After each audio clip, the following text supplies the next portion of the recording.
ప్రజలందరూ కూడా ఒక డ్రీమ్ ఏదైనా ఉందంటే అమరావతి, వాళ్ళకు ఒక రాజధాని కావాలి.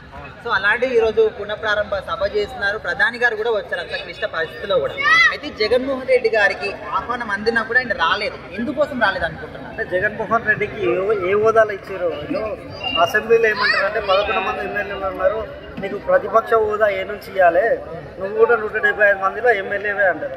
మరి ఇప్పుడు వీళ్ళు అంటే ఇన్విటేషన్ ఇచ్చినప్పుడు ఒక మాజీ ముఖ్యమంత్రికి ఇన్విటేషన్ ఇచ్చిరా, ఒక ఎమ్మెల్యేకి ఇచ్చిరా, ఒక ప్రతిపక్ష నాయకునికి వీళ్ళు ఇన్విటేషన్ ఇచ్చిరా అనేది వీళ్ళు ఫస్ట్ చెప్పి ఇన్విటేషన్ ఇచ్చుంటే బాగుండేది.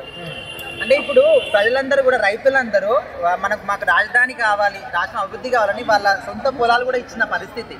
సో అలాంటిది మీరు ఒక మాజీ సీఎం అయ్యి ఉండి ఇలాంటి పనులకు రాకపోవడం ఏంటని చాలా మంది కూడా ఎదురు ప్రశ్నిస్తారు. అంటే ఇప్పుడు అమరావతి అనేది చాలా కాంట్రవర్షియల్, రాజధాని అక్కడ పెట్టారు. ఇప్పుడు మీరు అన్నారు రైతులందరూ భూములు ఇచ్చారు అన్నారు. నిజమైన రైతు అనేటాడు తన భూమిని వ్యవసాయం చేసుకోవడానికి ఇష్టపడతాడు, కానీ తన భూమిని రియల్ ఎస్టేట్ చేసుకొని బిల్డింగ్లు కట్టుకోండి, కంపెనీలు పెట్టుకోండి అని భూములు ఇయ్యరు. యాక్చువల్లీ అంటే రైతులు అనేది అక్కడ క్వశ్చన్. ఇప్పుడు అమరావతి అనేది ఏంటంటే అక్కడ వరదలు వచ్చే ఆస్కారం ఉన్నది, ప్లస్ 3 పంటలు వండే భూములు. అలాంటి సిచ్యువేషన్లో ఇంతకుముందు సేమ్ ఒకే కంపెనీకి సంబంధించిన భూములు ఉన్నాయి కాబట్టి అడబెడతారని చాలా చాలా చాలా ఉంది. 2014లో ఇదే నరేంద్ర మోడీ ప్రధానమంత్రి వచ్చారు, చంద్రబాబు నాయుడు ఉండే, అంతకుముందు కేసీఆర్ ముఖ్యమంత్రిని పిలిచే, అంతకుముందు వీళ్ళని కూడా అంటే పవన్ కళ్యాణ్ ఉండే. 2014లో ప్రారంభోత్సవం చాలా ఘనంగా చేసారు. మరి 2014 నుంచి 2019 వరకు ఏం చేసిరు అనేది క్వశ్చన్ మార్క్. ఇప్పుడు కూడా 1 సంవత్సరం అయిపోయింది, ఆల్రెడీ ఒక 1 ఇయర్ అయిపోయింది, ఇంకా 4 సంవత్సరాలు ఉన్నాయి. మళ్ళీ పునఃప్రారంభం అంటున్నారు. అంటే మళ్ళీ ఇప్పుడు ఒక స్టోన్ వేసి 4 సంవత్సరాలు మళ్ళీ ఇట్లనే టైంపాస్ చేస్తారా, లేకపోతే ఆయన ముందుకు పోతారా, బిల్డింగ్లు కట్టరా అనేది చాలా ఒక ప్రశ్నార్థకమైనటువంటి ప్రశ్నలు ఎన్నో ఉన్నాయి. అంటే ఇప్పుడు చెప్పిన పనులన్నీ కూడా స్లోగా అయినా కూడా ఒక్కొక్కటి చేస్తున్నారు. మరి మీ అభిప్రాయంలో ఒకవేళ ఈ 4 ఇయర్స్లో కంప్లీట్ అవుతుంది అనుకుంటున్నారా, అవ్వదు అనుకుంటున్నారా? అంటే ఇప్పుడు ఒకప్పుడు హైదరాబాద్ సిటీ అంటే చార్మినార్, నాంపల్లి ఆ చుట్టుపక్కలనే ఉంటుంది. ఇప్పుడు ఇటు పోతే అక్కడికి వెళ్ళిపోయింది, ఎక్కడికి ఇటు సంగారెడ్డికి పోయింది, లేకపోతే అటు పోతే భువనగిరికి పోయింది, ఇటు పోతే మళ్ళీ ఆల్మోస్ట్ సిద్దిపేట వరకు కూడా పోయే ఛాన్స్ ఉన్నది, 100 కిలోమీటర్లు. ఇదంతా జరగడానికి ఒక 400 సంవత్సరాలు పట్టింది. అదే ఇప్పుడు అమరావతి ఎన్ని సంవత్సరాలలో అవుతుంది అని చెప్పడం చాలా కష్టం. అంటే ఇంత స్పాన్ ఆఫ్ టైంలో, ఈ జనరేషన్లో, ఇంత ఎక్స్పెన్సివ్ టైంలో ఒక రాజధాని కట్టడం అనేది చాలా క్లిష్టం. చాలా పైసలు అవసరం ఉంటాయి, లక్షల కోట్లు కూడా ఇన్వెస్ట్ చేయాల్సిన అవసరం ఉంటుంది. ఇప్పుడు అసలే అప్పులలో ఉన్న స్టేట్ అది, పైసలు లేవు. అంటే ఇప్పుడు మీరు మళ్ళీ ప్రారంభించి మళ్ళీ కొత్త పట్టణం కట్టడం అనేది చాలా చాలా చాలా కష్టమైన పని.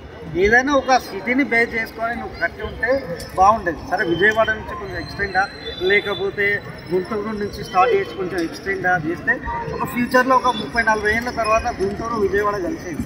కానీ నువ్వు ఇటు కాకుండా, ఇటు విజయవాడ కాకుండా అటు గుంటూరు కాకుండా మధ్యలో పెట్టింది రాజధాని. అలా ల్యాండ్ అక్విజిషన్ కూడా ఇప్పుడు ఏదో 30,000 ఎకరాలు చేసింది. ఇప్పుడు మన హైదరాబాద్ యొక్క విస్తీర్ణం 1,00,000 ఎకరాల చిల్లర ఉంటుంది. అంటే 1,00,000 ఎకరాలు అంటే 30,000 నుంచి 1,00,000 ఎకరాలు రావాలంటే చాలా టైం పడుతుంది. అది ఎక్స్టెండ్ కావడానికి అయితే చాలా టైం పడుతుంది. అంత ఈజీ కాదు ఒక రాజధానిని మనం బిల్డ్ చేయడం అనేది, ఈ జనరేషన్కి అంత ఈజీ కాదు. మోదీ గారు వచ్చారు కదా సార్, ఆయన సపోర్ట్ వల్ల ఏమైనా కంప్లీట్ అవుతుంటారా? 2014 కూడా మోడీ వచ్చారు, స్టోన్ వేసిరు, పోయిరు. అప్పుడు ఇంత మట్టి తెచ్చిరు, గంగాజలం తెచ్చిరు. మరి ఇప్పుడు ఏం తెచ్చిరో తెలియదు.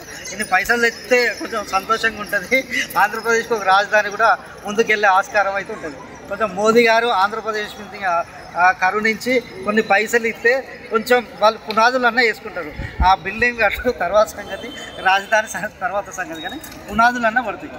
కంప్లీట్ అవ్వకపోతే మళ్ళీ వచ్చేసారి జగన్ అన్న వచ్చే అవకాశం ఉందా అంటున్నారు కదా, మళ్ళీ పెండింగ్ పడుతుంది కదా. ఇప్పుడు అదే అంటే నేను ఒకటి చెప్పదలుచుకున్నా ఏంటంటే, ఆంధ్రప్రదేశ్ ప్రజలు అనేటువంటి 2014లో చంద్రబాబు నాయుడికి అధికారం ఇచ్చి 2019 కూడా ఇచ్చి ఉంటే కొంత డెవలప్ అనేది జరిగేది.